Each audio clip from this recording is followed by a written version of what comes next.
Bonjour tout le monde, mon nom est André Laberge du groupe Norton Harvest Brigade. De ce temps-là, je regarde pas mal les vidéos sur YouTube, tout ça. Puis beaucoup de monde se pose des questions, là, quelle sorte de dindon, quelle sorte de cadre qu'il faut prendre. Fait que, on est le 25 mars, fait que je suis à peu près un mois avant l'ouverture. J'ai décidé de faire une petite vidéo. Peut-être que ça va aider à du monde. Et, je l'espère. En partant, la première chose pour chasser le dindon qu'il faut, c'est être respectueux des propriétés. Parce que je connais beaucoup de garçons, puis plus des hommes, qui ont une propriété, ils vont en chasse au dindon là. Mais ils attendent les dindons 2 terres plus loin. Qu'est-ce qu'ils font? Ils partent. Ah, ça n'a pas tiré, on va y aller. Mais par contre, des fois, les gars arrivent là, mais il y a quelqu'un qui est là. Le dindon ne voulait pas rentrer, ça fait 1 heure qu'il attend. Lui, il arrive, puis il vient de tout faire perdre la chasse au gars. C'est peut-être la seule chance qu'il y a eu dans toute la saison. Fait que respectez vos places, puis restez chez vous. Puis c'est la méthode, parce que le dindon, il se promène. Si vous les avez vus là sur votre terre, inquiétez-vous pas. Même s'il est 2 terres plus loin, si vous avez très bien prospecté, il va venir. Si le gars tire vers vous, mais regarde, ça fait partie de la game. Fait que, en partant, pour les dindons, les décoils, il y a plusieurs sortes. Moi, je marche avec des Flexstone. Ça fait plusieurs années que je les ai. Ils sont encore superbes. Ça, c'est une femelle. Le prix est bien abordable.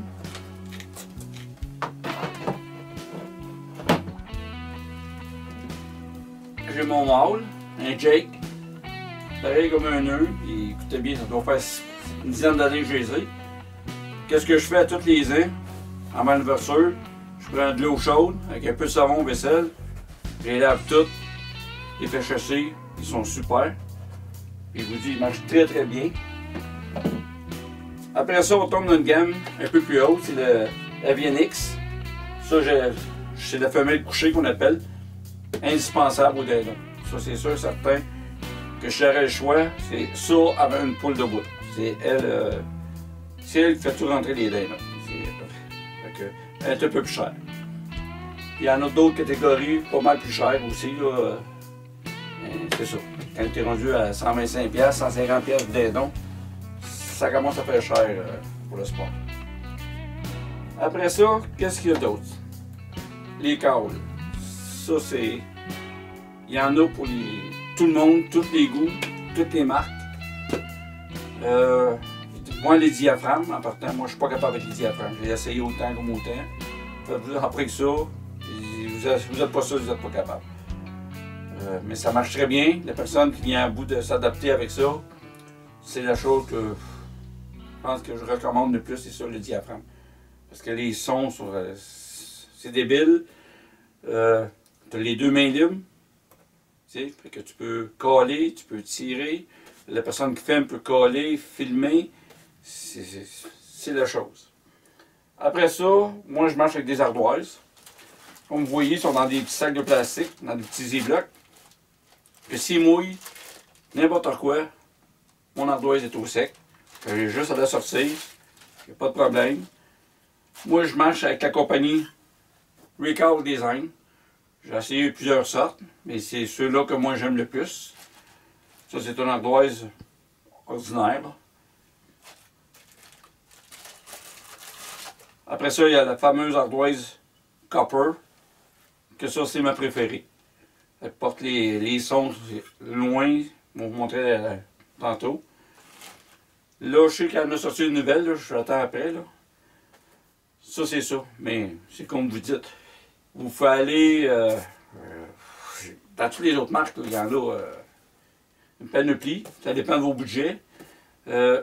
Ça dépend comment la manière vous collez aussi, fait que il y a bien des choses. C'est comme le bâton, moi j'appelle ça un petit bâton. Pour coller, j'en ai 3. Faut pratiquer, parce qu'il n'y a pas un bâton qui fait la même case sur la même ardoise. Vous partez avec celle-là ici.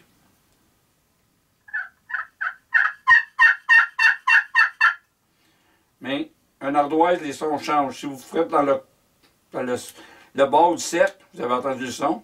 Si je vais plus au centre, le son est plus grave. Vous arrivez pour des help, et vous allez au centre.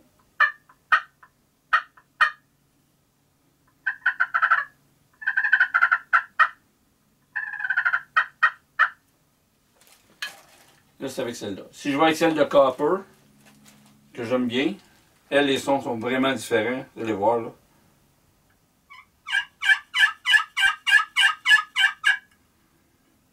Au centre.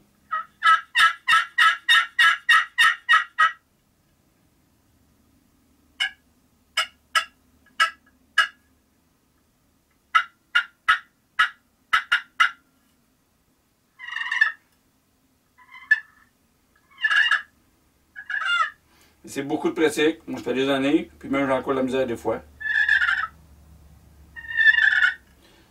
Ça, c'est celui comme en bois.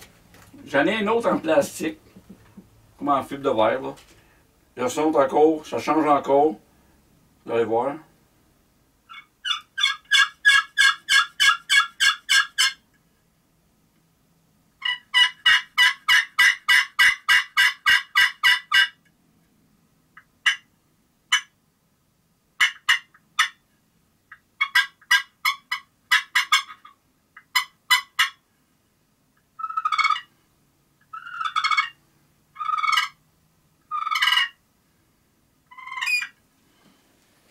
Fait que c'est ça qui fait beaucoup de différence, c'est de la pratique, puis connaître ses ardoises. Quand les dindons sont vraiment loin, je prends celle de copper. Le copper, ça résonne beaucoup plus fort, plus loin, ils sont plus réceptifs. Quand ils avancent, mais là, je joue avec. Il y en a d'autres, c'est la boîte. Ça, je m'en sers pas, j'ai essayé plusieurs années, puis non, moi, une boîte, je m'en sers pas de ça. Tout le monde se sert de ces câbles-là. Mais il y en a un, par contre, qui est très bon pour sortir les gros gobelets. C'est ça ici. Quand ça ne marche pas, ben des fois, je prends ça. Moi, je le poigne, ma main ici, je fais ça, puis...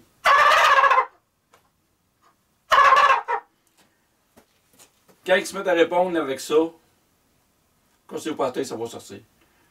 Moi, tous les fois, quand ça ne veut pas marcher avec les autres, parce qu'un tom, il a son territoire, puis il protège son territoire. C'est fou raide.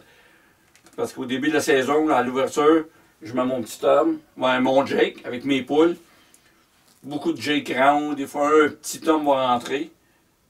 Mais quand j'arrive dans la deuxième, troisième, puis dernière fin de semaine, mais là, je change. Là, je sors lui ici. Ça, c'est gros. C'est vieux. Ça fait 15 ans que j'ai ça. C'est une queue qu'on a refaite. Lui, il est massacré. Mais lui, ça rentre. Écoutez pas. J'ai fait des vidéos, là. Il y a plusieurs qu'on fait. Les tomes, dans les dernières fins de semaine, c'est débile comme il rentre là-dessus. Parce qu'au début, la chasse, les gros tomes sont avec les poules. Mais des fois, tu vas voir, ils veulent pas rentrer, ils sont avec 6-7 poules, puis ils tournent en rond, puis ils restent dans le champ, puis ils veulent pas rentrer. Les Jake rentrent, ou les petits tomes qui sont pas assez gros pour battre le gros, eux autres vont rentrer. Mais le gros tome, lui, il reste là. Fait que bien des fois, qu'est-ce qui arrive, la troisième fin de semaine, puis dans la dernière, là, il a tout occupé ses femelles. Puis là, s'il rentre un gros tome, là, je vous le dis, il y a plusieurs que je récolte, j'ai jamais compté le nombre. Là. Mais dans la dernière fin de semaine, c'est immanquable. Si votre setup est bien monté, vous allez le voir, il va passer une terre, deux terres, puis il va rentrer directement dans les appelants. Une autre section, c'est que appelants, oui, puis des fois je chasse pas d'appelants. Quand je chasse dans le bois, je mets pas d'appelants. Parce que dans le champ, tu mets tes appelants, ils sentent bien, ils les voient, puis ils rentrent tranquillement. Dans le bois, j'ai essayé des appelants, il sent bien, là, tu le vois faire, il sent bien, là. Puis il peut baquer là, à 200 pieds des appelants, là. Puis là, il reste planté, là. Puis il check, puis il check. Puis il va tourner en rond, il va faire le tour de vous dans le bois, puis il veut pas rentrer. Il veut pas, puis ça prend du temps. Mais à un moment donné, il va rentrer. Mais pas d'appelant, il s'en vient, puis il s'en vient, puis il s'en vient. Il vous charge, vous allez le voir, là, il est là, il charge, il arrête, il repart, il va rentrer sur vous autres. Ça, c'est sûr, certain. Fait que dans le bois, je cale. Bien rare que je mets mes appelants. Après ça, qu'est-ce qu'il y a? Il y a le fameux câble électronique. Oui, ça marche. J'en ai un, j'ai un Fox Pro. Ça va très très bien. Il y a les petits Phantom.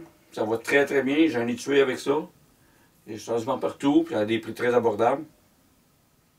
Mais il faut savoir travailler avec. T'sais.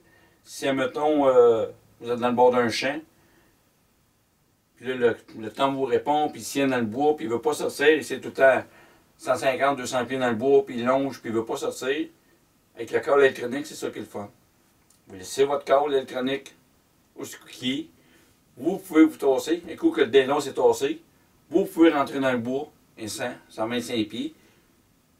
Vous partez votre émau, mon homme, ça marche jusqu'à 300 pieds. Fait que là, lui, il va faire la même routine, mais là, mais qu'il revienne, vous allez être là, vous allez récolter. Comme s'il pleut. Vous vous assisez dans votre cache à chevreuil parce qu'il pleut. Bon. Le câble électronique, très merveilleux. Parce qu'un dindon, ben vous, c'est un oiseau, mais c'est pas si fou que ça. Il s'en vient, il vous entend caler, vous êtes dans 10 pieds dans les arbres, puis vous appelez sur ta terre. Il n'est pas fou, le bruit n'est pas à bonne place. Parce que le câble électronique, vous le mettez dans vos appelants, vous le mettez dans votre cache à 10-12 pieds dans les airs, vous le partez, le dindon va s'en aller, puis il s'en va pour le câble. Il va s'en aller direct dans les appelants. Fait que ça, c'est merveilleux pour ça. Après ça, qu'est-ce qu'il y a d'autre? La question de la pluie. Beaucoup disent, ah, c'est pas bon quand il pleut, ah, ça, moi je vois pas. Mais ça marche. Pour marcher, ça marche. Je vous dis pas que ça marche autant que quand il fait beau, mais ça marche très bien. Sauf qu'il faut beaucoup de prospection. Beaucoup, beaucoup. Quand je parle de prospection, là, c'est pas d'y aller à tous les samedis matins à 6 h pile. Vous allez y aller, mettons, à 6 h le matin jusqu'à 7 h. Vous n'avez pas 20 dindons. Il n'y a pas de dindons ici. Si vous allez la fin de semaine ensuite, il n'y a pas de dindons. Mais vous passez à 10 h, par exemple, oups, il y a des dindons dans le champ. C'est parce que les dindons sont plus loin, avant qu'ils arrivent. Il y a toujours la même routine. Fait que tu y vas une fin de semaine, tu checkes, mettons, de 6 h à 9 h le matin. Tu y vas, mettons, tu checkes de 9 h à aller à midi. Vous checkez différentes heures de la journée, parce qu'on a le droit jusqu'à midi. Puis vous checkez ça 2-3 fins de semaine avant la chasse. Comme ça, vous allez voir à quelle heure il passe, puis où est-ce qu'il passe. Fait que s'il y a un petit fossé, il longe le fossé, le bord d'un champ, il passe tout le temps là à la même heure. Mais là, vous montez une tente. C'est pas dur. Une belle petite tente, vous montez ça, assisez-vous, puis attendez. Vous n'avez même pas besoin de coller. Pas d'appelant, pas rien. Le dindon va s'en venir, il a sa route ordinaire, il va s'en venir être où, il va longer le fossé, ou le bord du champ, c'est sûr qu'il va passer. Parce qu'il va se nourrir, puis il a sa routine. Fait que si vous ne collez pas, vous allez le voir venir tranquillement. Pouf! Quand vous êtes caché dans une tente ou à terre, vous avez mis votre setup,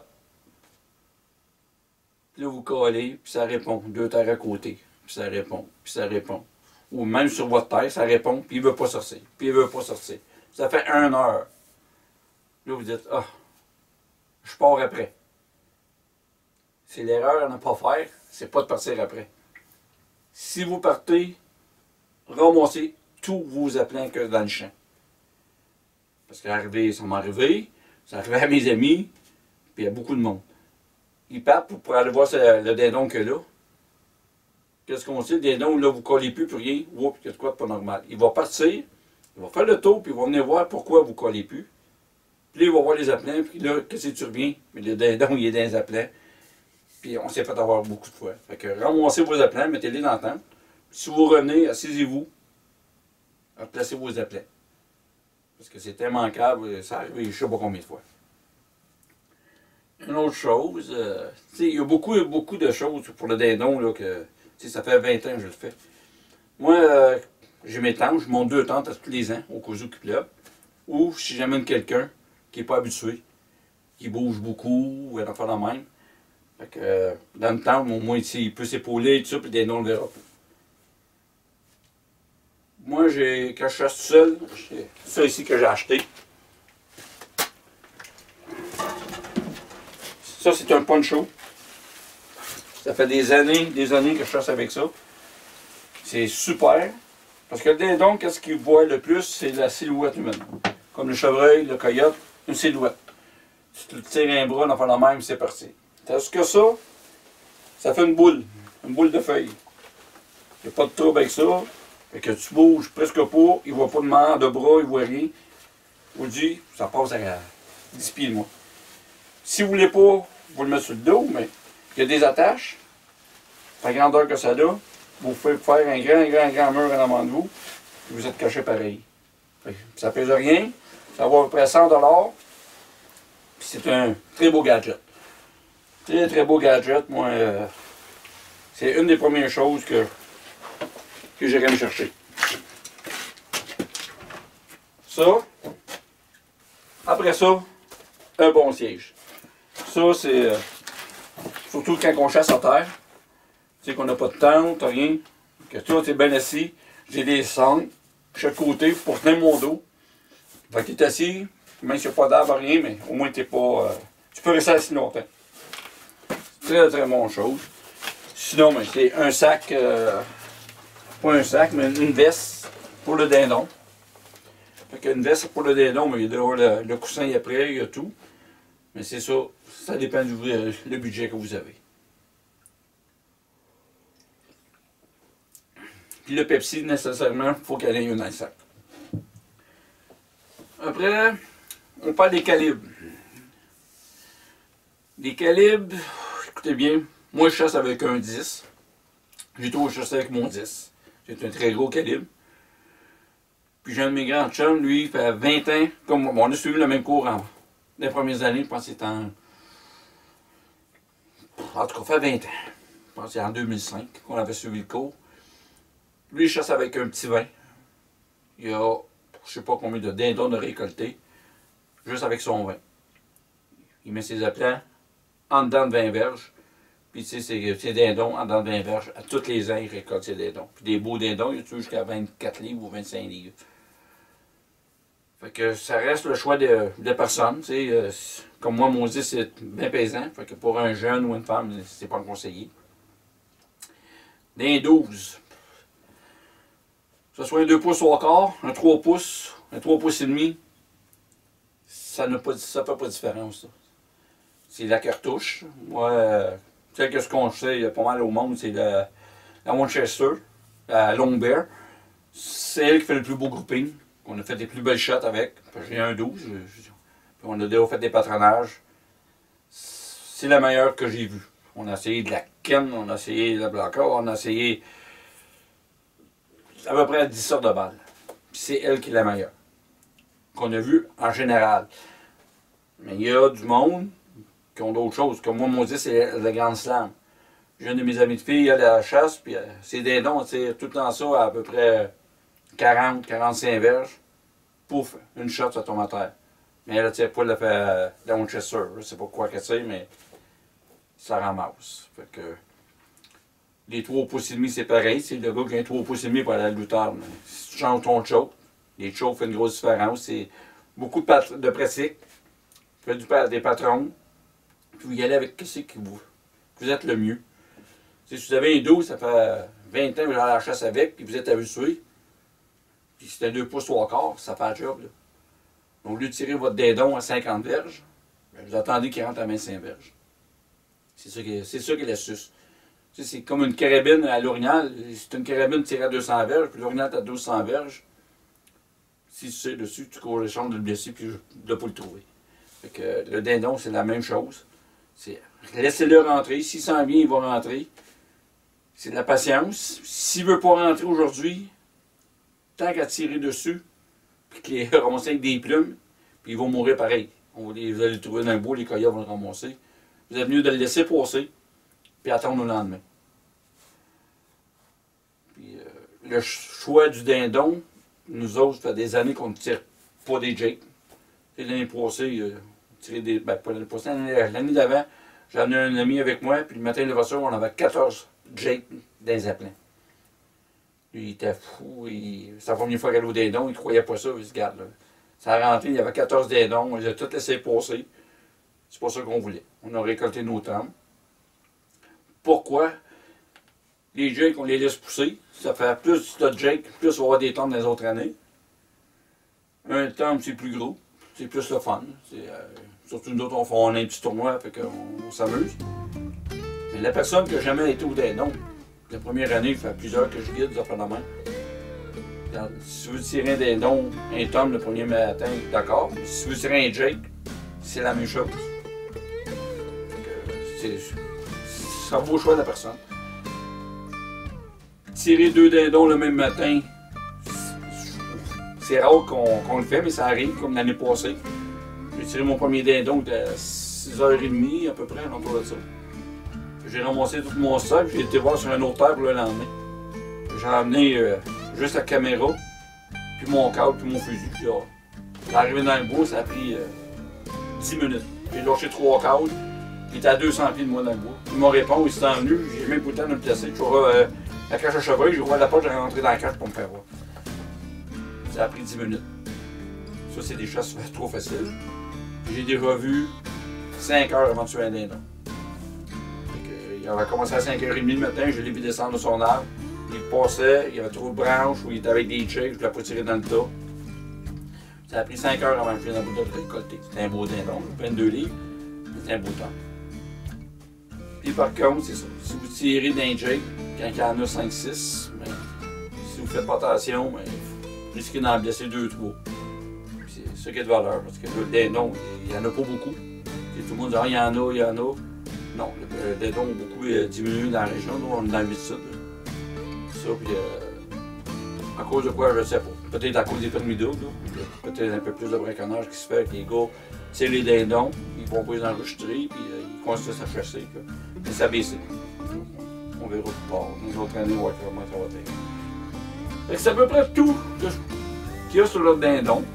Sinon, allez sur YouTube, voir notre site Northern Horrors Brigade avec Paul et Francis. On a plusieurs vidéos de chasse au dindon. Fait que vous allez voir qu'il y a des très belles chasses, des très belles explications. Même vous allez voir les dindons de mon ami Paul, lui il pense que c'est des Smith qu'il a. C'est super beau dindon. Lui, quand ça rame, c'est débile, mais c'est des dindons qui valent une coupe de pièces. Fait que là-dessus, je vous laisse. Une très belle saison au dindon 2023. Puis j'espère qu'on devrait venir à vous de faire une vidéo ou deux cette année encore. Puis on va mettre ça sur notre site. Sinon, ben, peut-être si vous allez sur le site, vous pouvez avoir des explications avec mon ami Paul et Francis. Parce que moi, j'ai pas encore de site internet. Fait que, eux peuvent répondre ou ils vont me dire, puis je peux essayer de vous répondre. Fait que bonne chance à tous, puis respectez bien gros les propriétés. Ça va faire très plaisir, puis on va avoir beaucoup moins de chicanes. Bonne saison à tous.